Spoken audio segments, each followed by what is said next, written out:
Hello and welcome to Countercultural Encounters. My name is Liza Chuma and with me is me, Faith.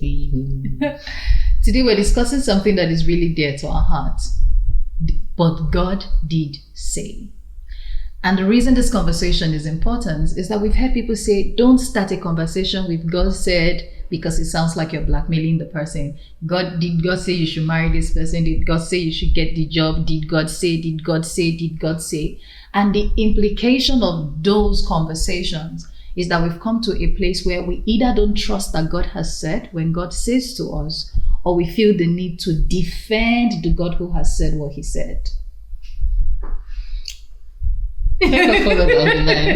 And so the downside of this is that we've come to a place where the gift of prophecy and the ability to receive of God has been entrusted to people who we think are more capable, or we want to make it logical, make it make sense. I see. Yes. I think that what I find very concerning about that landscape of conversation and experience is the fact that the due diligence of confirming or growing one's own muscles to be able to accurately discern and not judge a situation that you're meant to assess, that you only have the right to assess, is one of the reasons why this issue persists.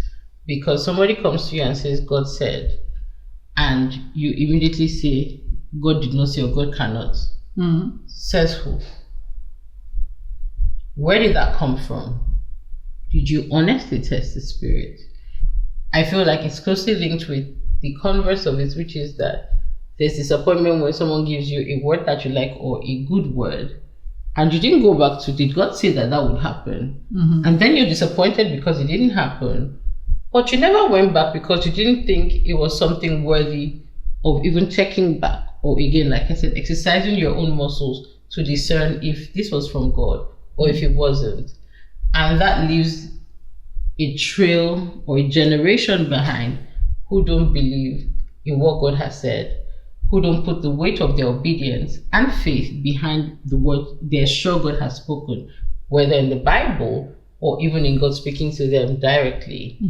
It also leaves a trail of people who feel the need to just learn of conversations without depth and then go on the back of that to say, God will never not tell two people.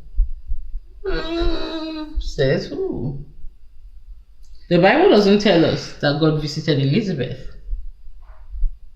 The Bible tells us that God visited Zechariah. Whatever communication happened between Zechariah and Elizabeth, and I'm assuming it's writing because before he finally was able to speak again, he wrote. So perhaps he wrote to his wife. As far as we know, the congruence was on the basis of their unity.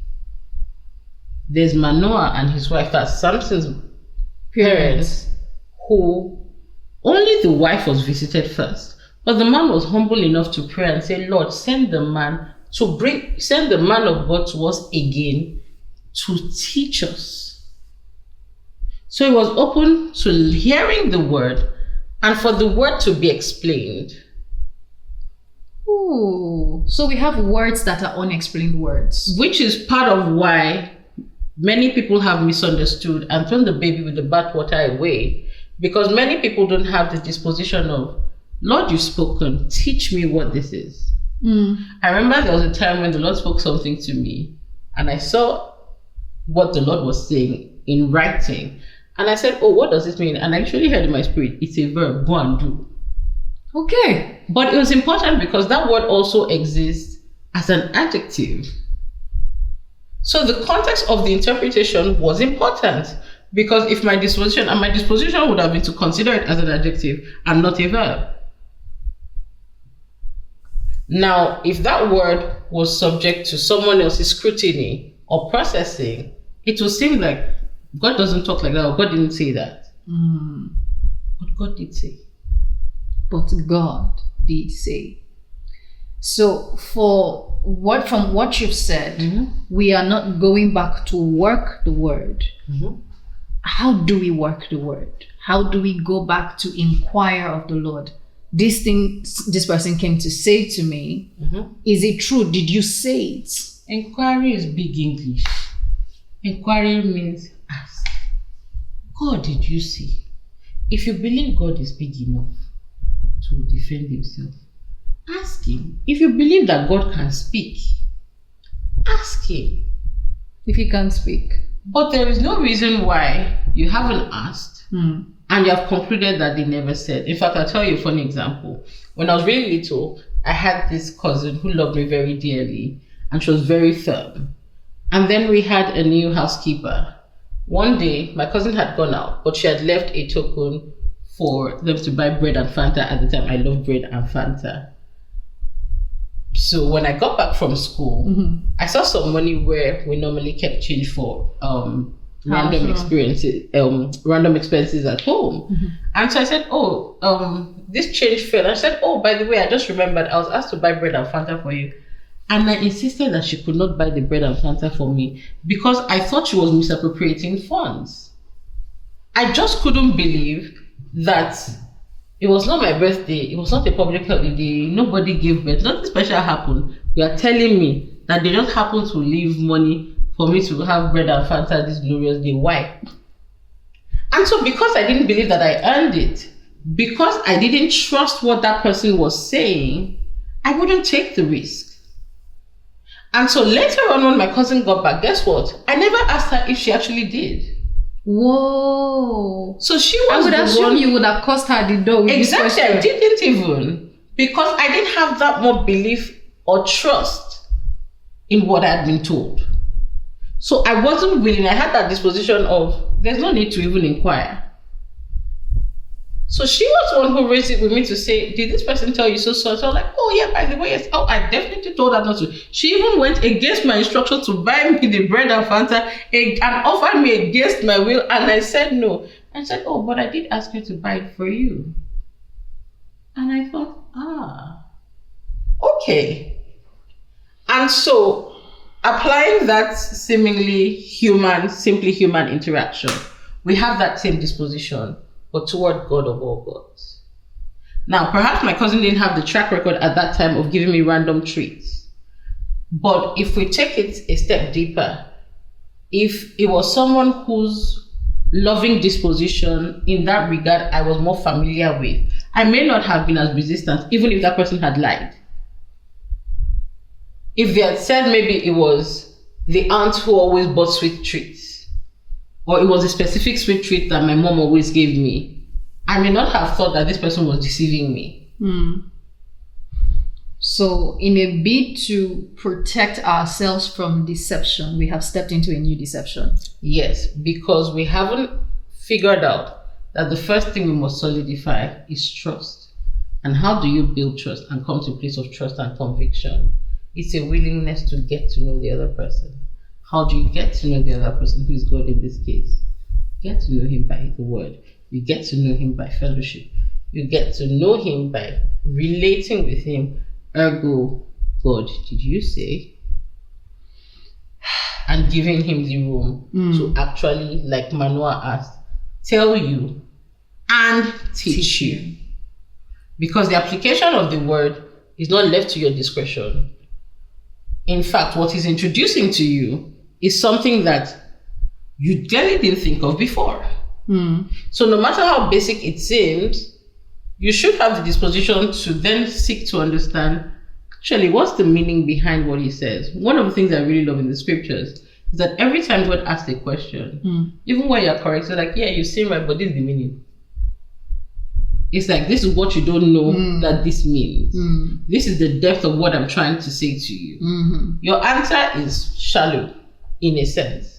To get the depth and for it to be applicable in a way that makes sense in alignment with God, you then want to know, what does this mean? So God, did you really say? Okay, now I trust that you've said. Well, thank you because you clarified that you didn't say. I don't need to join myself to an agenda that's not yours.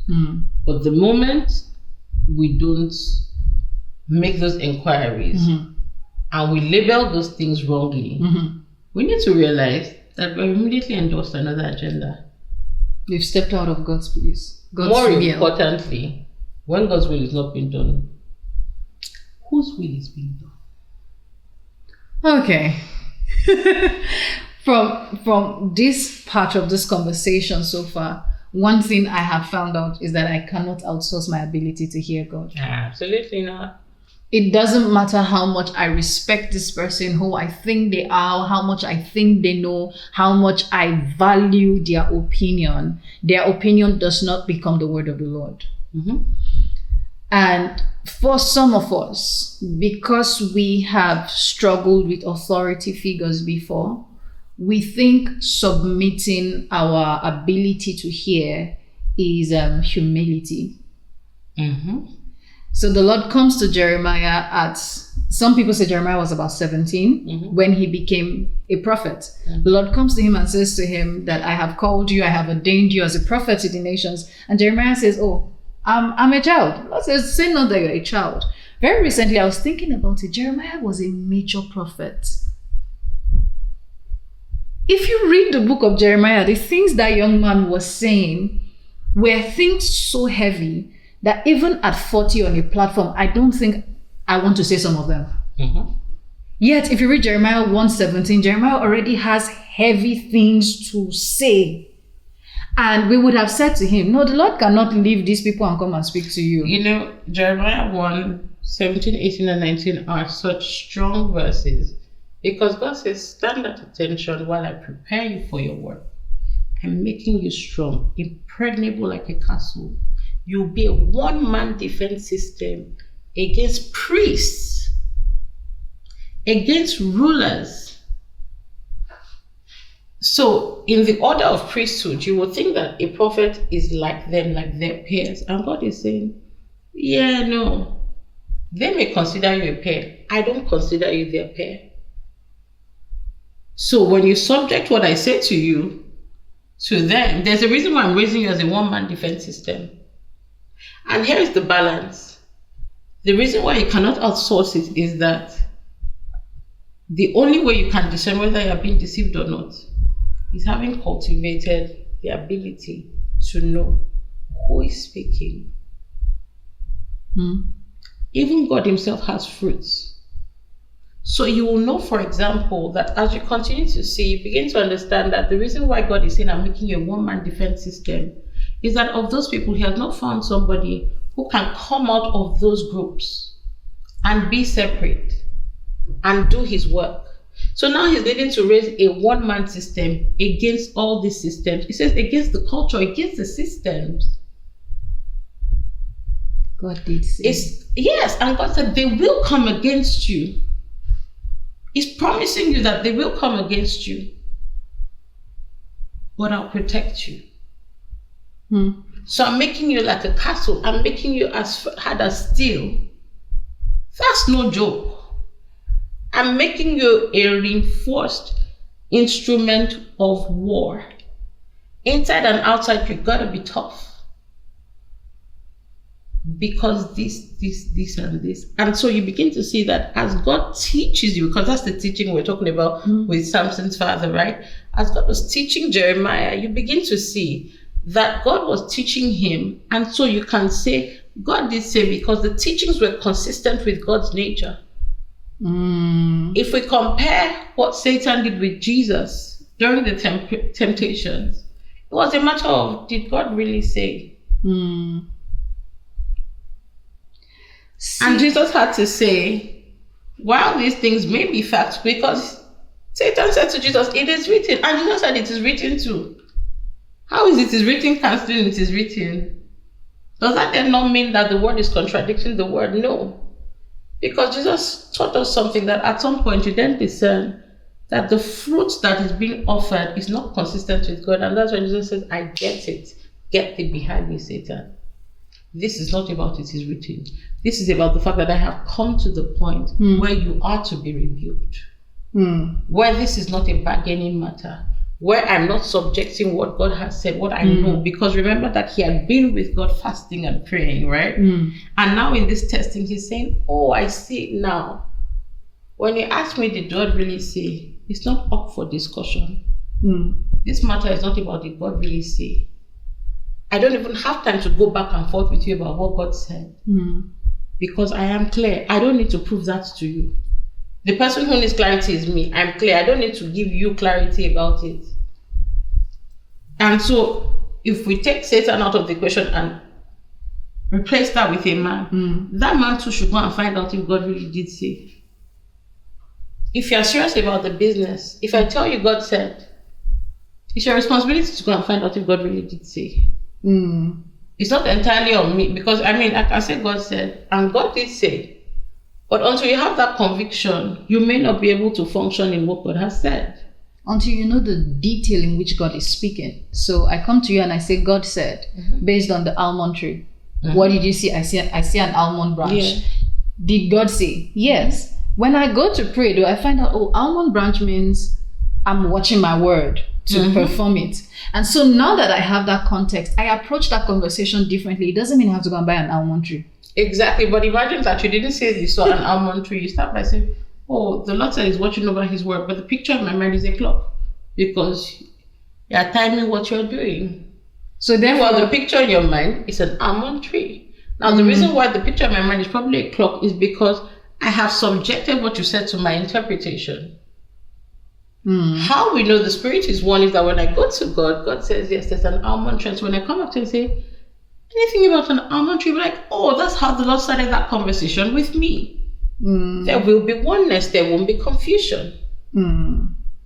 I find that many times, and I am going to touch this table, and when I say touch, I'm going to set fire to it. There is the laziness of when it comes to gender and relationships, we don't make the effort to find out if God said. Break it down. And so what that means is many times people are accused of saying that God said things about one person to the other. And the other person hasn't taken the time to inquire if that's accurate or not. We assume that God must come and talk to me.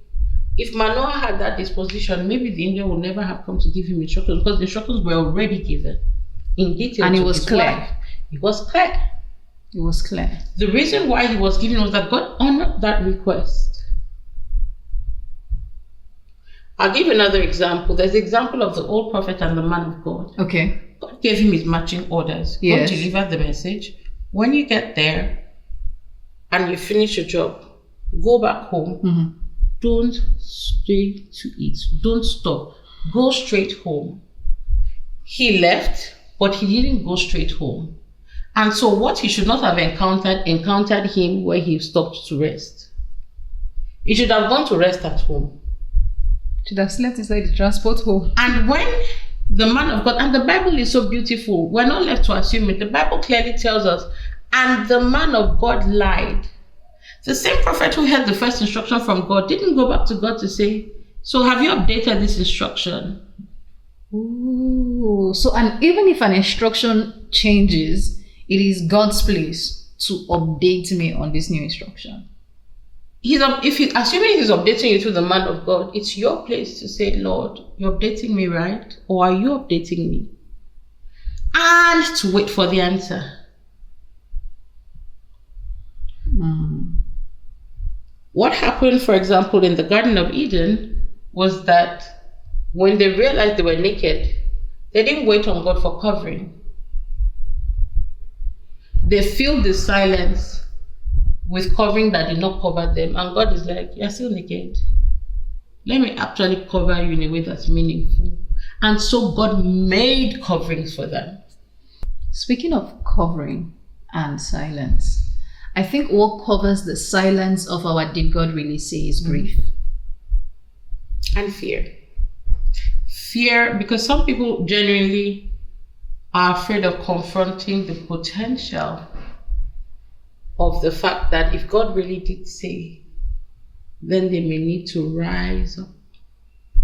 They may need to come up higher for what's required.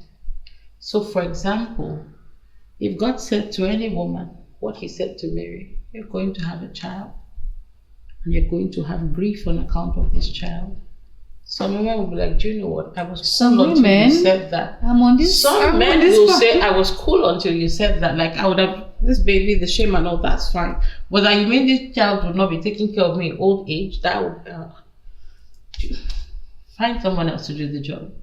And so the point of it is to say that the capacity for us to sit with the discomfort of what may be required when God says is what happens, is what's developed when we go back to check with God. Did you really say? And how we then respond to that. Because she knew all of that. And her response was, okay then. Because she had confirmation that God really did say. We hope that you are blessed. We hope that this has encouraged you. God himself says, I have promised you that you will have trouble. You will have trouble. But he will be with you. He will go through it with you. Like he said to Jeremiah, they will come against you, but I will be with you. And there's fruits, there is evidence. God is trustworthy. If you've been apathetic, or if you've even been a victim of the God did say scheme, I think it's time to receive healing and pick up your mat.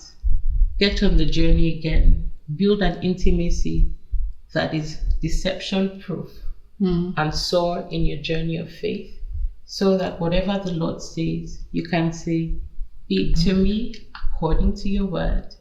Until next time, bye.